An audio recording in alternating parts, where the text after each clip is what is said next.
I enjoyed it so much, I'm gonna do one more motorcycle, and that's that Katana, Suzuki GSX1100S. All right, I've got my directions up on the wall here, and I'm gonna start going through and cutting out these parts. First, I want to talk just a little bit about this kit. This is my 4th Tamiya motorcycle, and I don't claim to be an expert, but I have learned a couple of things. And kind of what I found is that this kit is like the most popular Tamiya motorcycle. I went out, as I typically do, onto YouTube and looked up for other people who had built it, and there are tons of builds, box reviews, you know, all kinds of stuff. And it doesn't surprise me because this is the least expensive Tamiya kit, motorcycle kit out there that I've seen. And now that I have opened and look at the kit, I kind of see why it's not as expensive, and also why people gravitate to it, because it's, you know, looks like it may, you know, should be fairly easy to build. For example, on all the kits I've built so far, the handlebars and hand grips and everything are multiple pieces. Here, all one piece. Same thing for the frame. Typically this part in here, as well as the foot pegs, are separate pieces, all molded together here. This is typically 2 parts. The disc brakes are separate, and then this brake part is separate, as it just was on the Honda CB750. And the wheels on the last 2 motorcycles I just built were 2 pieces, and here each wheel is just 1 piece. You know, not too many decals. So overall, it seems like a much lower part count and a little less building to do, which would explain its popularity. You know, just a few things that I've observed before I get into this. So now again, I'll just follow, you know, my typical build process, work my way through the instructions of cutting everything out, building sub-assemblies where they make sense before painting, then paint, then assemble. So here goes. I've completed that first page of parts, cutting them out and cleaning them up, and then actually did a couple of sub-assemblies. These chrome parts, I'm going to leave those the chrome because the connection points are pretty well hidden, and I think that chrome looks pretty good for where it's going to go. However, the forks and the shock absorbers I am going to unchrome, but I will leave that headlight. So you can see here on the sides those seam marks, and then the ejection pin marks on this side, and clean that up all the way around. And there we go. These are dry now. And now I've worked through the second page, actually all the way to here. So that's all those parts. I just worked my way through the rest of these instructions, cutting everything out. This is all dry fit. Now I'm waiting for the tank and the cowl to dry, that seam to dry, as well as the front fender. And then I can, you know, go through my process of getting rid of those seams. I think it'll be easier to work on these seams without that headlight in there. This is all just dry fit. Same thing here. I'm going to let these seams, you know, fully set up, all the seams overnight, and then I'll work those tomorrow. All right, I've finished working all of these seams and just dry fitting everything, make sure everything is going to look good. So these seams are good, and these are all cleaned up. So ready to start painting. And here's everything in the Mr. Surfacer 1500 primer.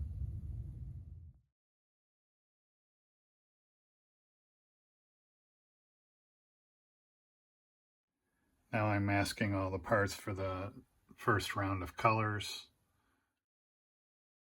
And again, using the Tamiya curvy tape. Okay, got the first color down, the Tamiya gloss aluminum.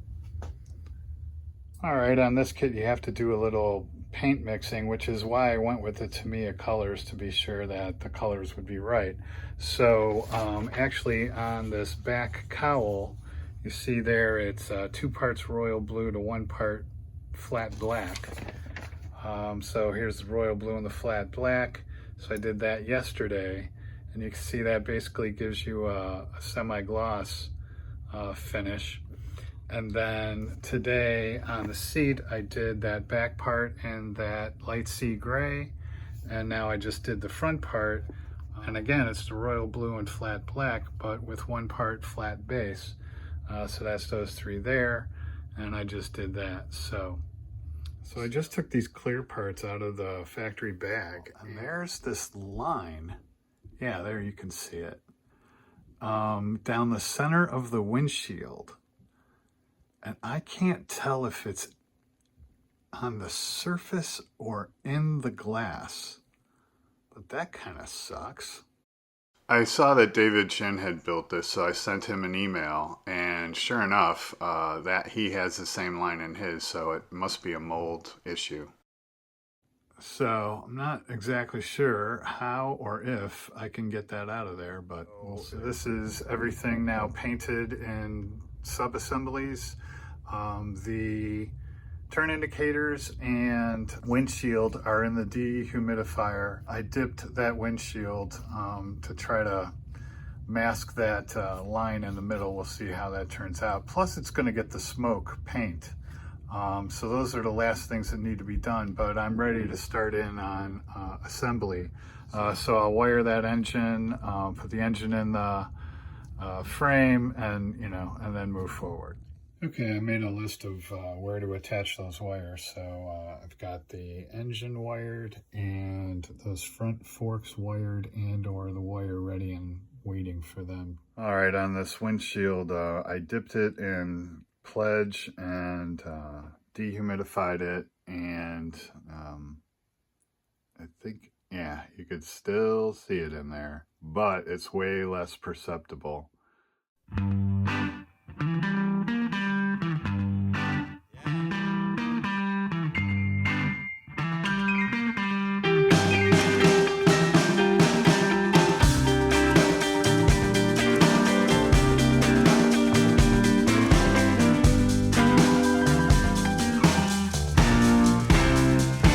What about me?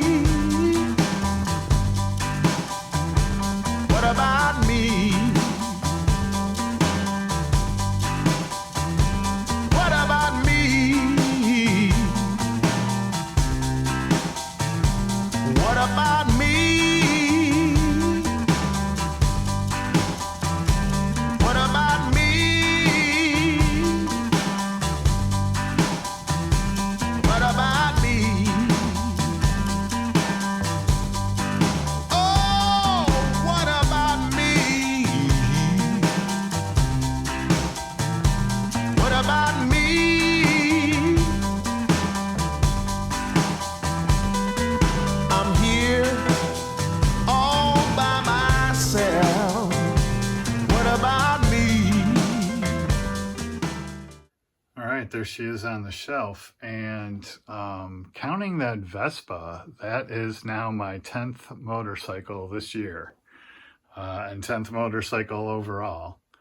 I built that Virago for the 2024 motorcycle group build and fell in love with the motorcycles and went a little crazy. So this will be my last one for this year, maybe. Because I want to get back to some other things, but that was a lot of fun. And like I said, seen a lot of them out there, and now I know why, because it's, relatively inexpensive and fairly easy to build at least compared to that one. Fewer part counts, things like that, but just makes an awesome little model, and can't beat Tamiya for quality. I think that's going to do it for this year for the motorcycles. I do want to get back to some other things, and I'm thinking of hosting a group build coming up. So more on that later, but again, just an awesome kit and a lot of fun, and hope you enjoyed that. And as always, thanks for watching and happy modeling.